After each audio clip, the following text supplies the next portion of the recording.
Hello, my friends. Get ready. This is your special seminar. All right, we are live on the big island of Hawaii, and it is so gorgeous here that I have to show you. But we're going to go out we're going to see how we can do this. I'm just going to show you right here a little bit of what it's like. And because a lot of you have been requesting, this is the nice pad right here. That's just part of it. Well, because a lot of you have been requesting this, I thought that I would put together a seminar here. And it is absolutely gorgeous here. In fact, I don't know if I want to return to Cincinnati. Alright, so what you have is this is a waterfall back here. See this right here? And it is so gorgeous here. This is the Hilton Hawaiian Village, so the vacation resort. So why I'm here, it's because my parents dragged me here, my dad and my stepmom and my stepfamily, and it is just so gorgeous here. So let me just show you a little bit of what it's like. Is that not paradise? Alright, so as I take you on this little tour, we're going to talk about some of the topics that you asked to discuss, and we'll go from there. Okay? So this is what it looks like. Some of you were trying to find out what the place was like, and this is it. Is this not awesome? I wish I could live here. But unfortunately, I don't think it's designed for permanent year-round living. And I don't know if a teacher's salary would pay for this, but a parent's salary apparently does. Alright, so let's go over here. Alright, so I'm just going to give you a quick tour as we are getting ready for the seminar. Pretend like this is your coming into the seminar time. Alright, the preview time. Alright. I'm just going to show you right here. Here's the pool. Isn't that nice? And then there's the bar right here. Okay, I'm going to show you right here. And I'll show you, there's another waterfall I want to show you where there are tennis courts. It's really nice.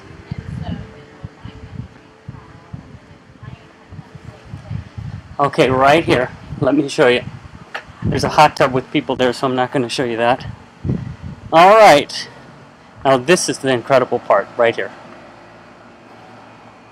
This is just amazing. I love my life. Alright, there's the gym. I like to work out there. It's real nice. I've been going swimming, running, and relaxing, and I want to bring that up for an important reason.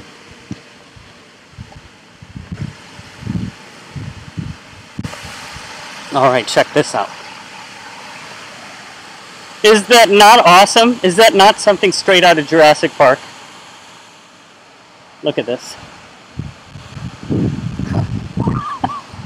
I have to pinch myself at times because I don't even know that such beauty actually exists. Look at that. Is that not amazing? I'll get out of it so you can actually appreciate it. I mean, it is absolutely incredible. And then they have a golf course nearby. So this is called the Hilton Bay Club. Okay, so anyway, this is the site of our seminar, our bonus seminar that we don't need to have, but a lot of you requested, and I am excited. So I thought about it all weekend, and I said, okay, what could I put together that's kind of interesting and kind of like I'm actually there. And so what I decided to do was, and we'll head back to my place now. It's only about 3 minutes. So what I decided to do is put together all the topics that you guys wanted to talk about, plus a special discussion on the importance of nature and healing, because this obviously is a place where you could heal. And I want to show you this. This is nice.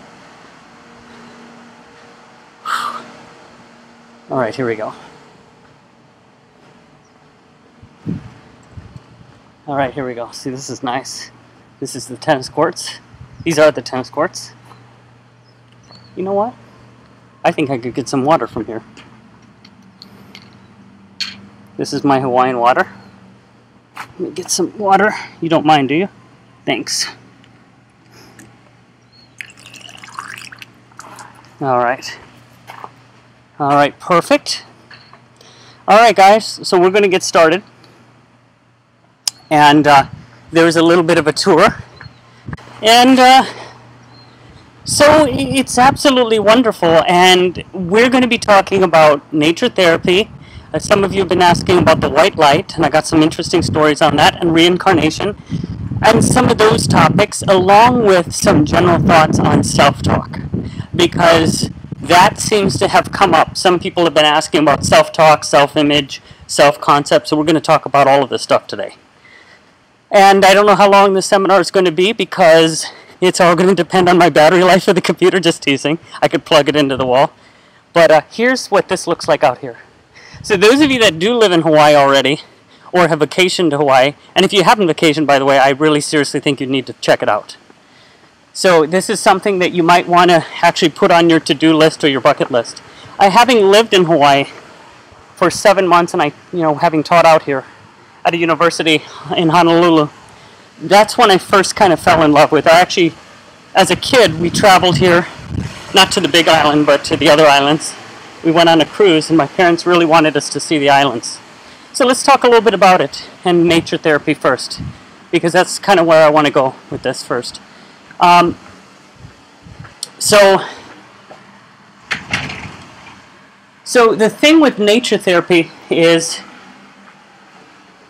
if you have some problems or challenges, and this actually is not a bad idea for you to use with your clients. If you have, let me see if I can get the waterfalls in the background. This is so lovely. I want to find an excuse to show them in the background. There we go. If you have a reason, okay, to be out in nature, if you can find a lake, a park, or something, anything that's kind of nice, there's no light, never mind, then that might be something you want to do, okay? You might want to have a park, a lake, a forest, or something near you where you could go out and, clear your head. So 1 day a week at least.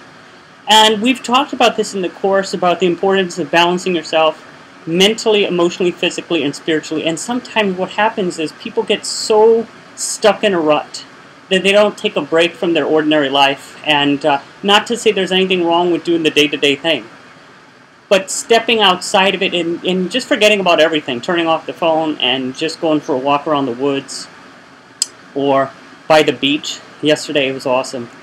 My family and I, we had a dinner on the beach. So there's a place called the Four Seasons, and they treated me for my belated birthday. So it was kind of nice, and there's nothing like it to have music there. And then the other day, right here at this pool, just to go swimming, and then to hear the Hawaiian music playing. A band was playing, and I was swimming and doing laps and keeping my head above water so I could hear them. Just anything that you think turns you on in terms of stimulates your mind, your emotions, your spirit, your physical nature. Just that idea of, okay, what else can I do to recharge my batteries? And so in a way, this is kind of like a working vacation. I'm with my family, but I'm also working. And I thought about the seminar, and I was traveling, obviously, the day we didn't actually have one scheduled because it was week 10. So I just decided to have one, put together in video form and then send the link to you. So basically, balancing yourself using the holistic frame model, the mental, emotional, physical, and spiritual can definitely help. All right, so having that framework to balance you out. It seems to recharge your senses. So one of the things that Albert Einstein did was, he actually, when he overthought things and he worked on his, physics problems, he would play the violin. So he would go home, play the violin, take a cat nap, go back to work. So Princeton, right? And one day, there was this famous story where he was so absorbed in what he was doing, he didn't know which way he was going. He had to actually ask someone one day, a graduate student, and he says, can you tell me? And she said, sir, Dr. Einstein, what do you want to know? Sure, tell me. And what would you like to ask me? He says, I'd like to know which way I'm going. Am I going this way or that way? He says, you're going this way. He says, okay, that means I'm going back to work. He was so absorbed in the moment. It's absolutely incredible.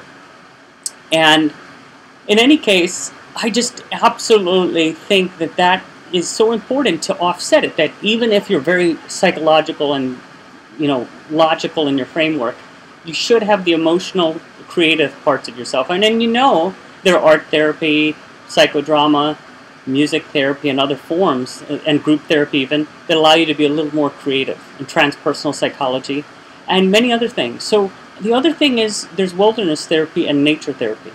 And I've found it when I've gone through hard times, when I've been in Hawaii, it really has helped.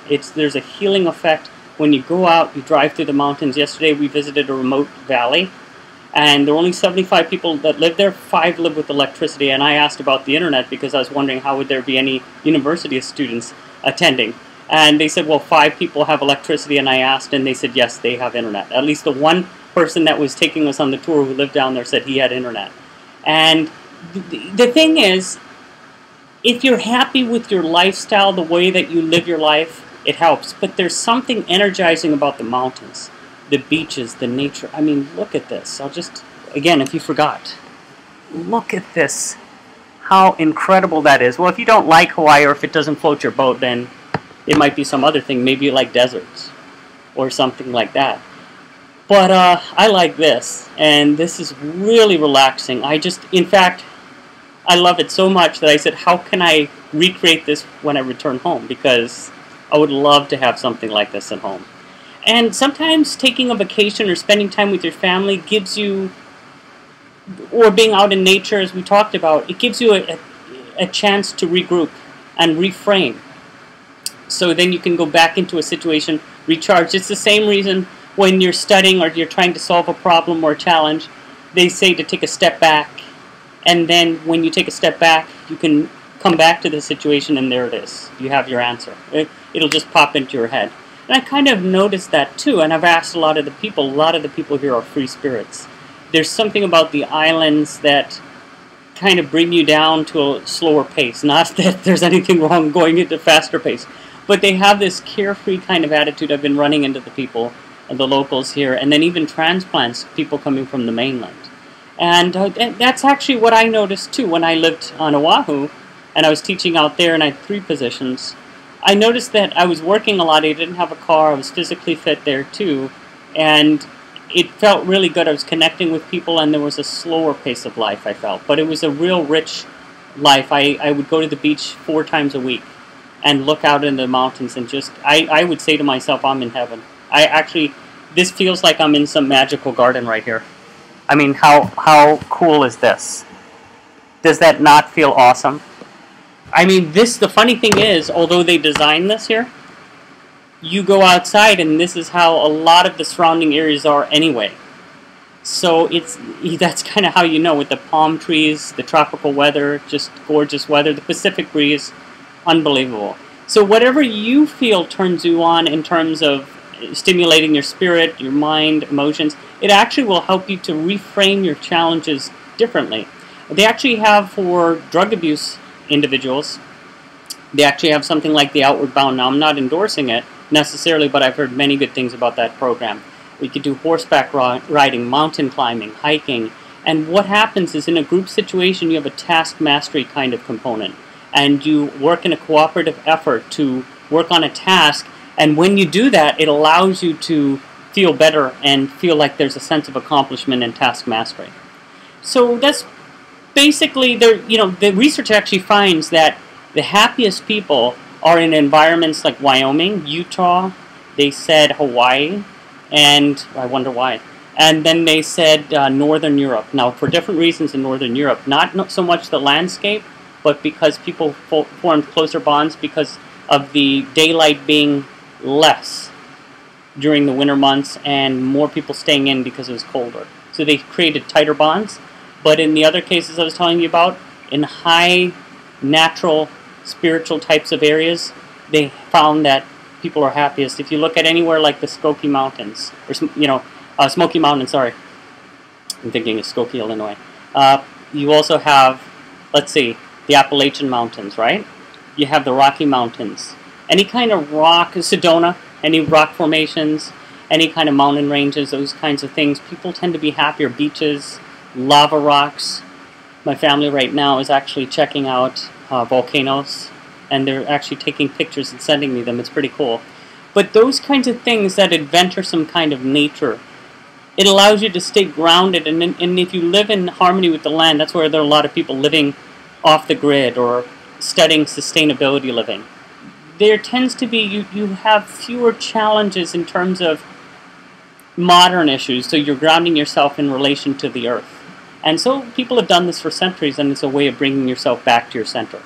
So if you look at the Native American cultures, African cultures, Polynesian cultures, many other cultures, they've had this, a lot of European cultures, Asian cultures in general, and Latin cultures, that you could see this kind of grounding to the land.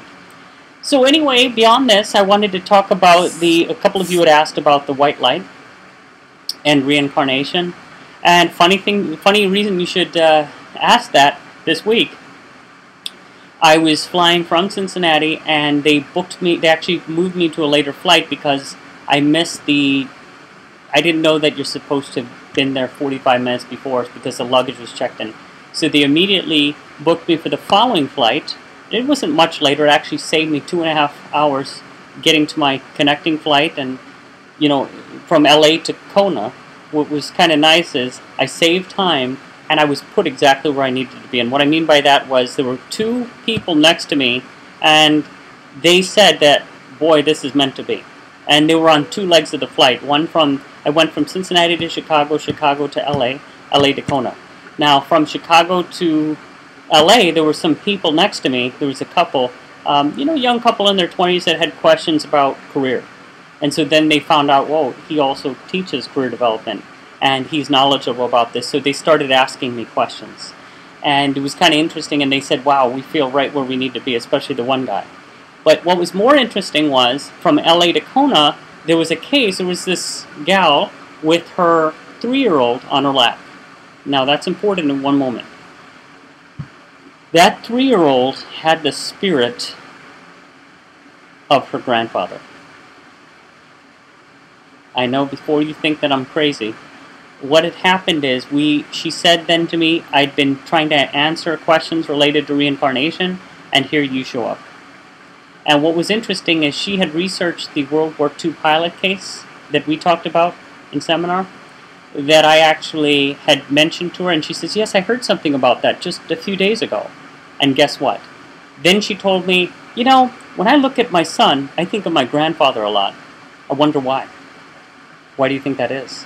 And guess what? You're not going to believe this. The grandfather was an aeronautical kind of expert. What do you think the son likes? Take a wild guess. The son likes planes. Isn't this amazing? And not only that, a lot of people say the son has an old soul. When the son goes over to the grandmother's house, they bond instantly.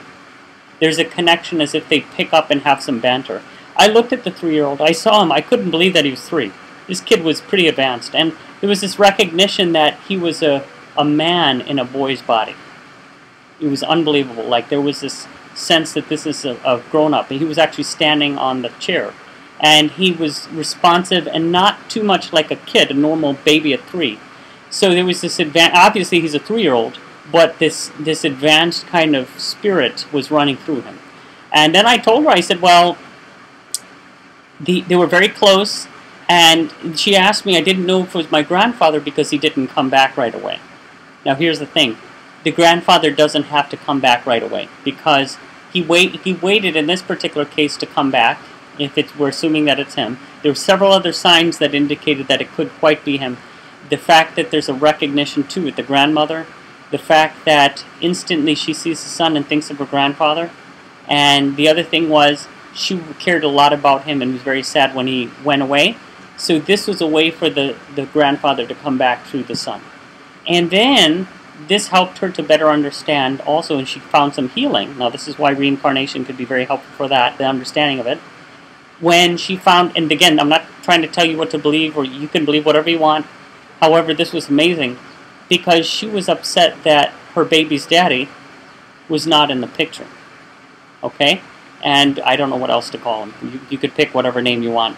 And what happened was she understood after our conversation that he wasn't supposed to perhaps be in the picture. And that's how things sometimes work out. Something doesn't work out because you're supposed to learn a lesson, or so we don't know his soul's purpose. It could have been to be the baby daddy and then to get out of the picture. And that's actually what could have happened in this case, and that's actually what she believed. So then when you start flowing with the nature, just like this waterfall here, if you start flowing with the nature, if you remember we talked about that, then life becomes more easy. It becomes more effortless. It doesn't mean you don't have to have your emotional dramas and challenges, but then you start realizing, oh, okay, I'm the one that is going with those emotions. I'm allowing myself to get carried by the emotions at any given moment. And the miracle of it is you start stepping back from the dramas of your life, and you start seeing that there's a perfection. There really is. Imagine if that is indeed Grandpa in that sun, then does that make mourning the passing of Grandpa a little easier? Does that make grieving a little easier? And maybe the answer to both of those questions is yes. Maybe yes. And so what's fascinating is also, this is something else I didn't tell you. Grandpa had a hat, a 10-gallon hat. And what do you think that the baby picked from the closet when, obviously, he was with the mother, and the mother brought out some things from that closet? What do you think the baby played with? Instantly, the hat. That was his favorite hat. So this is important. There's a recognition of your past life toys. So with the Dalai Lama and the temple dogs, they called them, they would be able to, certain things, the same kind of thing, they would, certain material items that the dog had from one lifetime, he or she could recognize in the next lifetime. With the Dalai Lama himself and the various Dalai Lamas, there's this recognition of the glasses, certain items, religious items, and then instantly they know. The kid picks out which ones are his from the previous lifetime, because past life memories are fresh all the way through age 7, roughly. So this is why, and I asked her, I interviewed her, and I asked her, well, can you tell me about the drawings? We didn't draw planes, but would talk a lot about the planes. The hat, recognized the hat, instantly bonded with grandmother, and it was just absolutely fascinating. And she knew there's a soul recognition more than the mental level. There's the unconscious recognition that this, or subconscious even, if we assume that they're linked in the Freudian model, that this indeed is Grandpa. So that is the reincarnation story I wanted to share with you, and I was just absolutely fascinated by it. And then the next topic that I'd like to talk about is the idea of self-talk and self-esteem and self-concept. And a lot of people are asking questions about this. I have students that sometimes say, well, I'm not happy with my self-image, but I feel good on the outside, or portray that I look good on the outside. Well, that is a little bit strange, because you want to make sure you have that inside-out kind of transparency. Doesn't mean you don't have your secret, private, and public selves, if we consider the work of Jung and Goffman, okay? With that idea, especially of Goffman's idea of the private self and public self, putting yourself on display in impression management. It doesn't mean that we don't need to think about that, but what it means is, it means that, okay, how do I drop barriers to where I am more congruent in who I am and who I want to be and who I want to say that I am? I think that's very, very important. This morning, for example, I was doing some online work, as you could probably tell, I was grading the work. And what was interesting was my father just came in the door. And he knocked on the door, but then just opened it.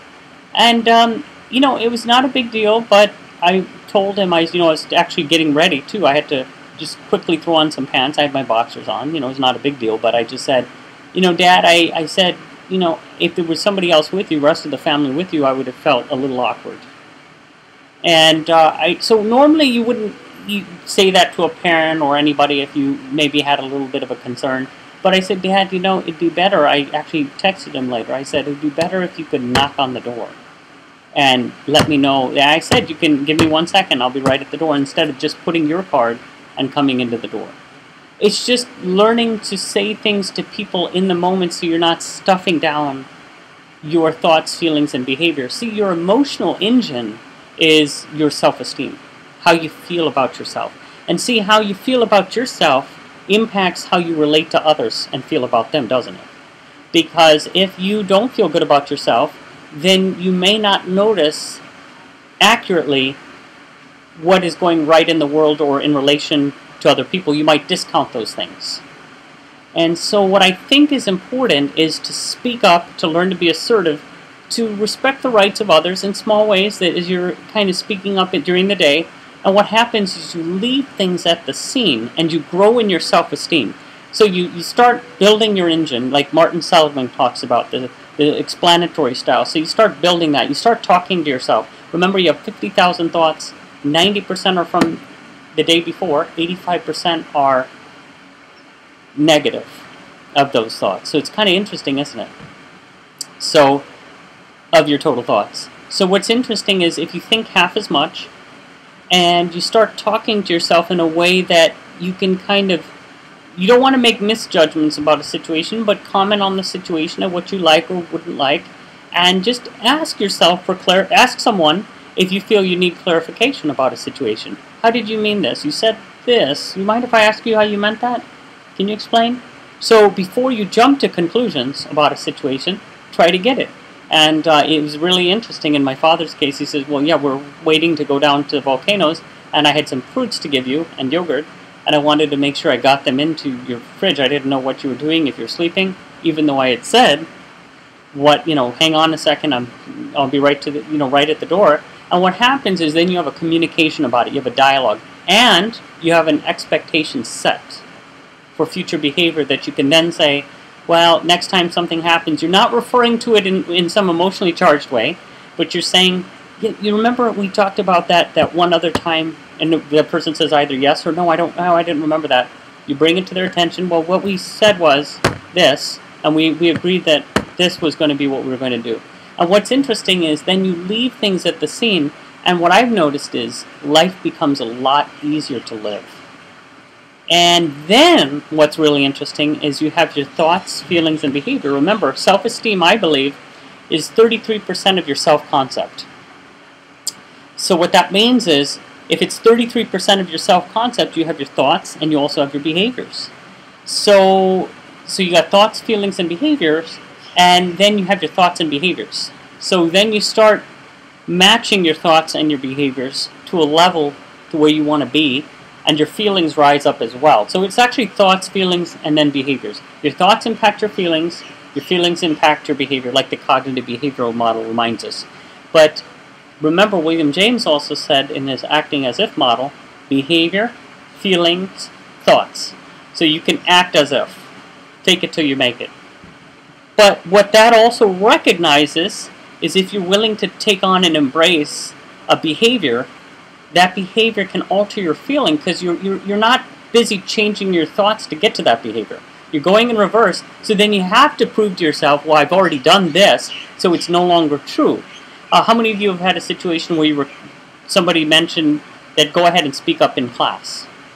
And then you went ahead and spoke up in class and presented, information about yourself, and you were shy about doing that. But the teacher called on you, tell us about yourself, and you didn't have time to worry, you did it. The next time that happens, you're less afraid. And actually, research shows that learning curve theory, and you can think about forgetting curve theory, remember Ebbinghaus, if you try something once, and then you try something again, you're 5 times better at it. It's like as if you're 5 times more comfortable with it. And it keeps getting better. Now, if you wait 24 hours after you do something, you'll remember 20% of it. But if you learn something, then repeat it immediately after, and then put a spike in the next day where you're kind of going over it, then your retention is going to be much higher. So it's really fascinating. The same is true with your mental diet. I've interviewed people that I've considered had a very high self-esteem or live in this kind of spiritual world. And these people tell me it's a day-to-day practice. These people, whatever your faith is, or if you're not, you don't have a faith, however you motivate yourself, it's a day-to-day process, and you admit to your frailties. You allow yourself to surface whatever needs to be surfaced, you process it, and you let it go. And I think if you just say affirmations to yourself and start changing that self-dialogue, you're already getting some pathway there. There's a really good program. It's called, it's about affirmations, all right? And the author is escaping my mind right now, but you can go to nightingale.com and pick that up. And I apologize that I don't have the name, but you know what I will do? I will put the author's name and the speaker's name in the subject area. And one of the things he says is to ask yourself questions in a way that sets you up for success. So say something like this: why am I always so lucky? Why do things always work out for me? And you feel happier saying them. Now, you don't have to feel disappointed if things don't always work out. What he's saying is, if you set things up subconsciously or unconsciously in a way, and this is what I do. I literally say, God, am I lucky? Like, I'm looking at this. How did I get to be so lucky? And you can say these things to yourself, and you can feel happy, and you can feel abundant, and you can actually feel that, yes, this is how I feel my life is. This is how I'm living my life, and you walk into yourself, your idealized image. Now, I do want to be careful about saying something in terms of that. An idealized image and in your real image, you know, there's always this idea in humanistic therapy, other types of therapy, about matching those images up.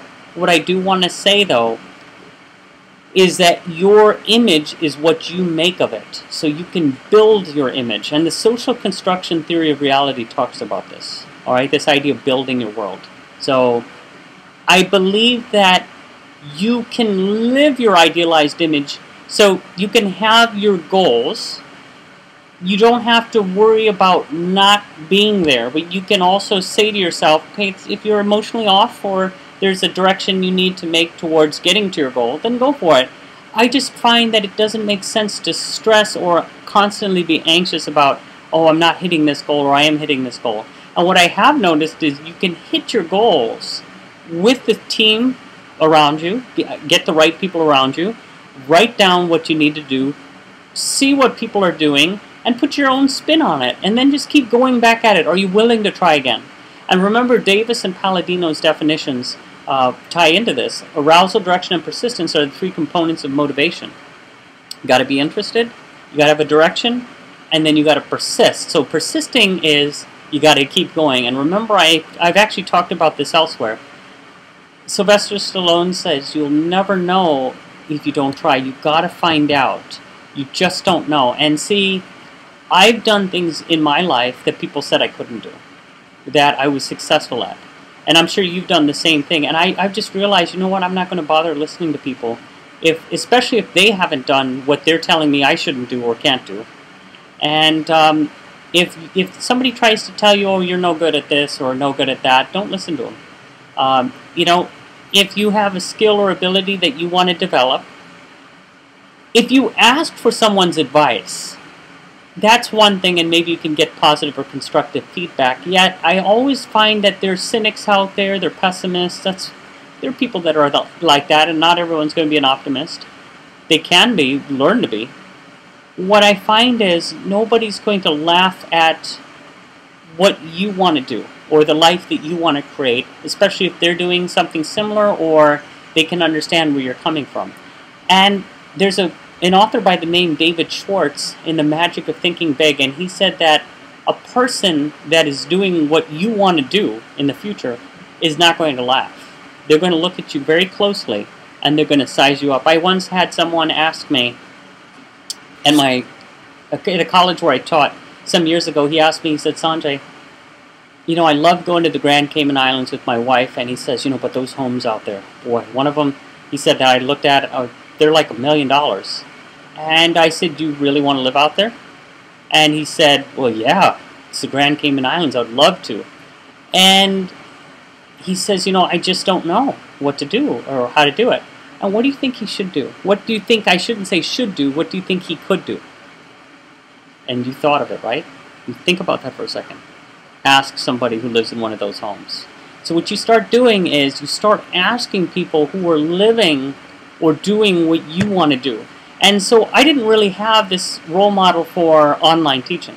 I got to admit, I kind of worked my way into this, and if you told me that we'd be having a seminar next to lava rocks and waterfalls here on the big island of Hawaii, I would have said you're on drugs. Not that there's anything wrong, I'm not trying to offend anyone, but I just feel that, wow, if you really try your way can work. and it can work out better than you thought. Now, granted, if you're tagging along on a family vacation, that's a different story. But the point is, I am saying that literally your life, and you know this, you've done many awesome things, all of you. Don't take yourself for granted. Don't think that you can't do something. So I do believe if that person wants the $1 million house, he can have that house. He has to figure out a way then. Okay, so if you look at arousal, direction, and persistence, he has to persist. He has to come up with a plan, and he has to be interested. He's already interested. Now, where's the direction? And then he has to persist to realize it. Now, he has to also brainstorm, doesn't he? And his self-image has to be one where he builds it up so he can see himself living in that $1 million house. Very important, that idea of being able to see and walk into the image that you're creating. And you don't have to have the well-developed image all the time, immediately, right off the gate. What you want to do, though, is to start kind of building and kind of assessing, where am I going with this?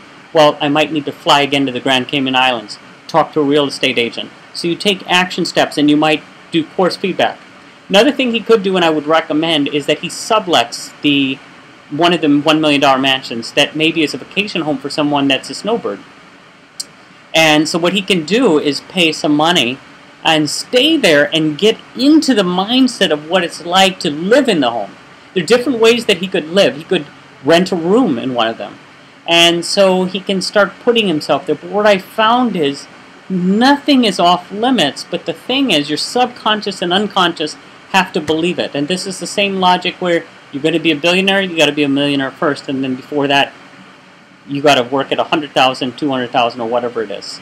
And so the idea is that your subconscious and unconscious can kind of allow you to make those mental jumps, because you're seeing those progress steps along the way. Doesn't mean they're not crazy jumps. There are crazy jumps at times. There was the case where the 18-year-old who worked for years on developing an app just sold it to Yahoo for $40 million. He's an 18-year-old. So look at him. He's become an instant millionaire. He was not one before. But he had the skills that were sought after, and his self-image is now going to be raised to that level. Now, this is also important because they've also found that 80% of, for example, lottery winners fall back into poverty within 2 years. And millionaires that won the lottery then lost it, or had millions and then lost it, takes 3 to 5 years. And actually it's more from, I want to say it's more from their losing the winnings from, or their earnings from business, not because of the lottery as much, because people that know how to make money, they already are able to make it again.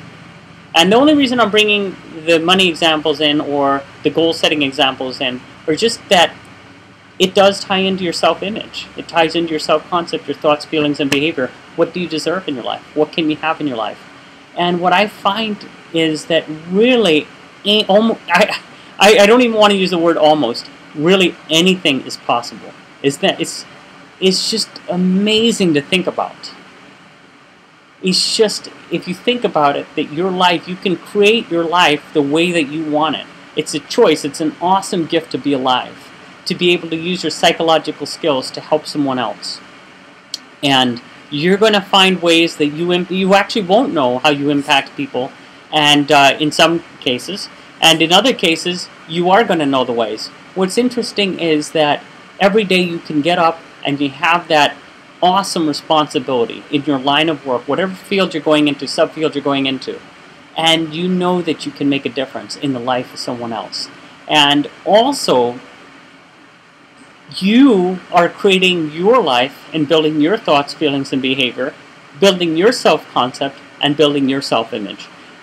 You know, maybe you want to look at Albert Ellis's books, the two that I mentioned in seminar, How to Refuse to Make Yourself Miserable About Anything, and there was one called Anger that I talked about, and just dispute your thoughts. I mean, you can look at them and just let them float by. You don't have to own those thoughts. You know, it's like when we get caught up in our thinking and assume that that's us, even though who's the thinker of those thoughts, right? One thing I like to remind people of is there was an awesome professor that I had, Professor Klerman, and he told me first about this research, and then I came across it later, that they found that there was electromagnetic signals that, you know, tie into your thought process, but then they found out there was some other activity before the thought. And now, what is that? Interesting, isn't it? All the stuff we're talking about in the course, it's just interesting how they intertwine. So I want to tell you that it has been an awesome pleasure being here with you. And I really hoped you enjoyed this special seminar here live on the Big Island of Hawaii. Specifically, it's a place called Waikoloa. I feel like I'm talking about a koala bear. Waikoloa, Hawaii. It's absolutely stunning, and in case you forgot what it looks like, I just want to go ahead and show you. Boy, this is gorgeous. So why don't you just embrace a little bit of nature therapy today? And why don't you just throw your challenges into the wind, my friends? All right, until next time, thank you and have a great night. Aloha, mahalo.